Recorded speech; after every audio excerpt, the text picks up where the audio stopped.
Avi, how have you been since the last time that we talked? Oh, there's still a pandemic, and mass insurrection continues to happen. So I've been great.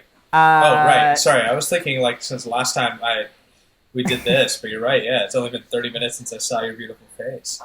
Thank you, thank you. It's the concealer, I promise you. There are so many character archetypes that we know, like the nerd, the goth, the class clown, the frat bro, the mysterious transfer student, the queen bee's right hand, the straight man, the gay man. When I say straight man, I don't necessarily mean like hetero straight man, but like the guy that plays a foil to everybody else that's more exciting. Well, aren't they all straight anyway? Yeah, also that. They're also very straight. Yeah, though I was gonna say, though most of them are hetero because of the society we live in, but as usual, that's a different video. But what about episodic storyline archetypes? I've realized from just being the overly neurotic and hamster brain person that I am, I don't know if you can relate, Avi, um, Hardcore. that so many that so many kinds of plot tropes expand across all media, not just American media, but also in anime as well, actually.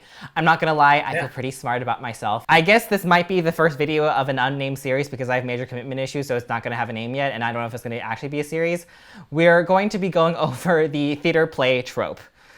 I want to ask you who's looking here, when I say school play, what shows come to mind? For me, so many come to mind, but there is definitely Avatar: The Last Airbender. When the characters watch a play about the journey of the Avatar, basically a recount of the whole plot of the story, where the characters cringe at certain inaccuracies and mismatches in casting.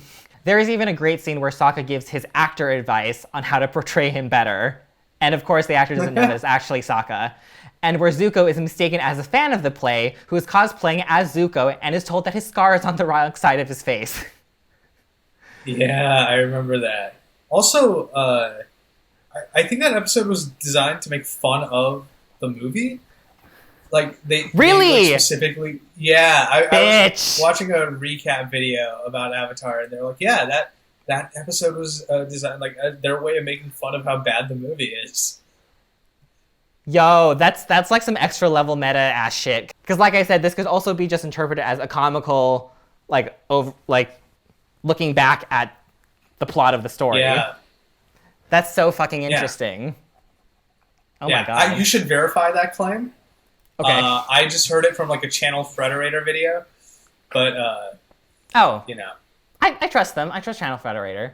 There is also Card Captor Sakura, where the school is putting on Sleeping Beauty, and because it's Japan, Sakura gets to play the prince while Lee plays the princess. Right when the final kiss is supposed to happen, the dark card attacks and threatens to consume the school and maybe the entire world. I'm not sure. That's not made very clear. Yeah, it's pretty dark when you think about it, actually. And Sakura is able to figure out from being able to notice that, oh, I can still see myself even though everything else is dark around me. She knows that she holds Dark's counterpart light inside her. It's a very Disney thing where it's like, oh, it was inside me all along, that whole thing. what? But I still liked it. So it was like right before the kiss is supposed to happen between the prince and Sleeping Beauty, where like it's interrupted by everything. It's funny because that's also kind of a similar thing that happened with Sailor Moon. They also put on they put on Snow White. It's hard to tell because all the princesses are sleeping and cursed. So in Sailor Moon, the main enemy of this arc, like she, has this human form and she's a student at the school, and she wants to Right. kiss Tuxedo Mask. That's not his name, is it? No, his name is Mamoru. Oh, okay. I thought that was actually his name. Wow. I mean that is his name, but Tuxedo that's Mask. his name is Mamoru, and the arch nemesis has a crush on Mamoru too, and so she does like a straw picking, type of thing to cast, and of course she rigs Yeah. it so that she gets the princess and Darien gets the prince. And then right as the kiss is supposed to happen, the monster attacks again, and there's not really a lesson in this one because it's more of just like, oh, you see what happens when you cheat, like things can still, like karma still fucks you up because you cheated, but the play was ruined by the monster Right. that you created. Yeah. There's also the anime K-On! Where they play Romeo and Juliet. There's a lot of Romeo and Juliets. And the two characters, Mio and Ritsu, learn to take from each other's personalities to play their respective roles better, because Mio, the cute and insecure one, is casted to play Romeo, while Ritsu, the tomboy, is casted to play Juliet.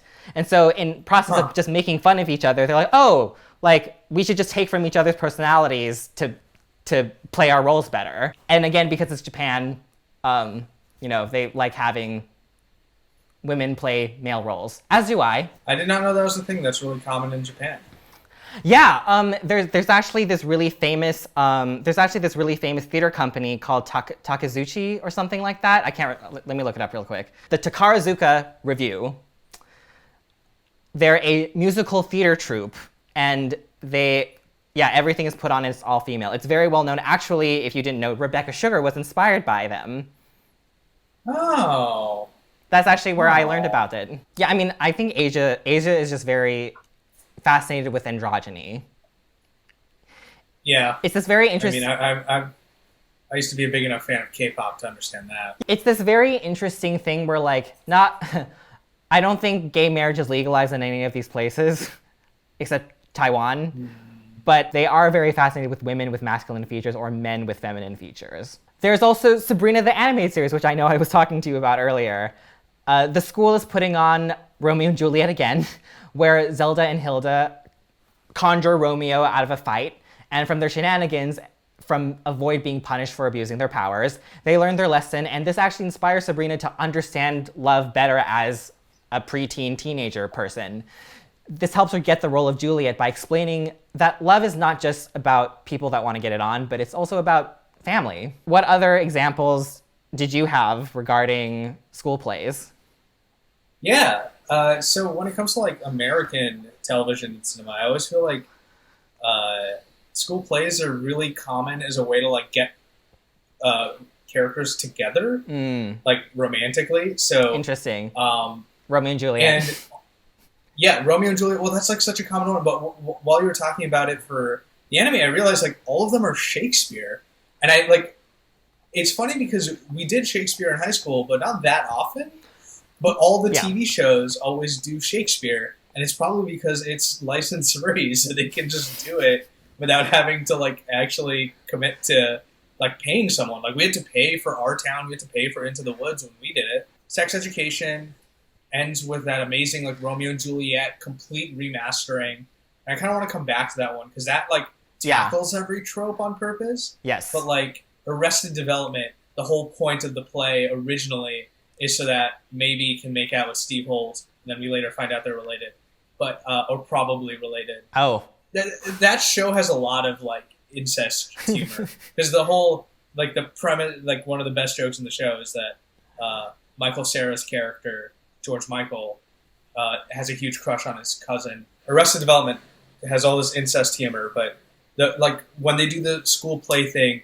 It's one to lean into how bad of an actor Tobias is, but it's really this goal. The goal of the episode is them to do Much Ado About Nothing, a Shakespearean play, so that maybe he can kiss Steve Holt, and then George Michael tries to get into the same role, and then it ends up, I think, kind of getting gay baity. So we don't have to go into that part, but that's one example of that. Like Sweet Life and Zack and Cody did a Midsummer Night's Dream episode where the entire thing was inspired by Midsummer Night's Dream. Sex Education, as we've talked about, is just like a reimagining of Romeo and Juliet, and it's also a scene where two characters profess their love for each other in the show. Yeah, like Sex Education, that scene I think is such a great example for this video because it's like this culmination where like it's not just two characters, it's like almost every character kind of realizes something about themselves. Either they have feelings for somebody. The producer of the show who's like super into, 80s space and like sexy 80s space alien stuff, she's the one that remixed this into like this really sexual space opera, which is like fucking incredible. And she realizes that she does have feelings for this other queer woman, femme, in the show. The older guy that got it on with the mom also realized that I think that he does like her and still wants to be with her. It was interrupted by the school bully who ended up just being a closeted person and realized that his sexuality, and then he admitted his love to the other person. The guy that played Romeo, he's like the school jock, and he kind of learned about love from playing that role and being taught by one of the genius kids at school that I think is developing a crush on him. And I think they might like each other. They might like each other. We don't know. Yeah, maybe they imply it heavily. They held hands. Yeah, but also we don't know what that means. You know, that show is so progressive. It could just mean they're friends. Yeah, that's true. And also the play is interrupted by the shitty principal that's like, oh, this is too much. This is too sexual. This is not who we are. And then everybody's like, fuck you. Yes, this is who we are. We like this. This is great. Yes. Yeah. And I think that speaks to like school plays in general. And maybe this is true in the anime you were mentioning, of how they're really good at culminating scenes because they're tropes that we can rely on, right? Like, we know what a school play is, right? We know the tension that's involved in performance. We know how intense it is to be on stage performing something and having that taken away from you or like messed up. I definitely have some stuff written just regarding how you really learn a lot about yourself through acting. You know, like I definitely have this mentality that I think a lot of performers have, where the world would probably be a little bit of a better place if everybody just took a fucking improv class. Yes. Because it really causes you to, because even though you're playing a different character, you still have to look at yourself in a different way. And I think that's kind of what archetypes serve, even though they are trash sometimes and a little bit overused, is like that's because like that's a part of ourselves that we can all relate to, and that's parts of ourselves that we might not always have a reason to access, you know? Yeah, that nails it. Thank you. So what exactly is it about a play that people use as a plot device, or for their story, or for the characters? In general, I think it's meant to see characters in a new light, or for them to see themselves in a new light. Newer than just the new hijinks situation of the episode. For them to learn something new about themselves, or at the very least to see themselves in a new light. That's kind of what performance can do for people. That's why people that work in offices take improv classes and acting classes, just to be more confident in presenting themselves, not just to their coworkers, but to the world, and thinking on their feet. Acting, well, good acting, well, decent acting requires us to... decent acting requires us to access different parts of our experience to play a character that's not fully dissimilar to us, right? How can we be what we can't see? It requires a lot of digging deep in your past experiences and possibly unearthing things you didn't think that you would. How can you be feminine if you are not familiar with that side of yourself? How can you depict love if you don't know what the fuck that looks like? Which I think is applicable because I think a lot of us, we're not willing to admit that we don't know what love looks like. Performing can be a really... Thanks for calling me out. Same, I'm calling myself out. Performing can be a really out-of-body experience too, in this weird juxtaposition-y type of way, which would make sense since it's pretty scary to be that vulnerable, to be on stage and to be scared if you're gonna mess up, to let go of your reality just a bit to play pretend. Or maybe it's not that scary since we all did it as kids, but then adult life happened. Maybe that was just an attempt for me to be deep. I don't know. My point is that being vulnerable makes you learn a lot about yourself in a weird way. Whether the characters are the actors in the play or the characters are watching the play, it usually is specifically meant to have this sense of self-reflection, I think. Possibly even from the writer's point of view, as with Avatar: The Last Airbender, which makes sense since art is supposed to imitate life and all that. Or was it the other way around? Also, of course, the world is a stage, as Shakespeare said. They're almost like... It's almost like this character study, except the character is studying themselves. Oh my god, that was so mad. That was very well done. Thank you. Yeah, I think that tracks since having a performance inside a scripted show is also meta, right? Yeah. Play within a play. That's Hamlet. Yeah. At its core. Exactly. I mean, you kind of hit it right on the head with... Because, like, the thing I like that you talked about how, like, actors are... have to lose themselves in a character. But the thing is, no one can truly lose themselves in anyone, not even fucking Daniel Day-Lewis. So... like, even when they're method acting, you're still seeing insight into that person, right? Yes. Like, I think, and like talking about sex education, like, forgetting his name, but the swimmer, he has so much trouble stepping outside of his own experience. Yes. And that's the value of that play that almost no other scene can really take. And even with like the Arrested Development one, which I'll keep coming back to, it's like all of them are doing it only, like none of them want to act, right? And so you can see how that like affects their approach to the thing, like how committed they are based on how much they want what they want. Right. And it like, yeah. And also just, yeah, you're right. I love plays within a play. That's like my favorite thing in Hamlet. I'm a tiniest Shakespeare nerd. Not really. Actually, I kind of hate Shakespeare, but I understand the value he put for everyone.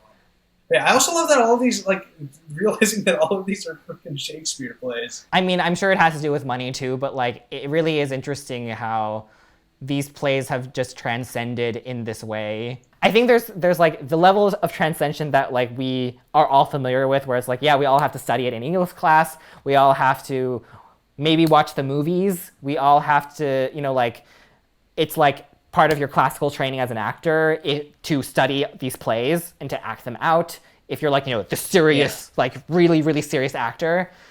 And, schools put it on, and, a lot of productions put it on also, obviously. But to be immortalized in like pop culture television shows, I think it's like this different type of like legacy in a way. I don't know if you get what I'm getting at. I'm just forming this thought right now. No, it's the fact that, I mean, Shakespeare is timeless. It is, like, as much as I don't love how exclusive people who talk about Shakespeare are about it. Yes. It, as a piece of art, right? Like, it is, the stories speak to us so effectively. And also, we have to remember, it's only a certain number of the stories. No one's doing King Lear, right? Like, there's no remake of King Lear, right? Or like, no one's really doing Othello. And that's because it's racist as fuck. But it is racist as fuck. Yeah, I remember. But like, yeah, and we'll remake Much Ado About Nothing, Midsummer Night's Dream, Romeo plus Juliet, right? Like, those things mean so much. So, yeah, no, 10 Things I Hate About You is one of my favorite movies, and it's a remake of a Shakespeare play. So I hope you will share with me school play/theater episodes that you know from your favorite shows, and let me know what purpose it serves for the story or for the characters.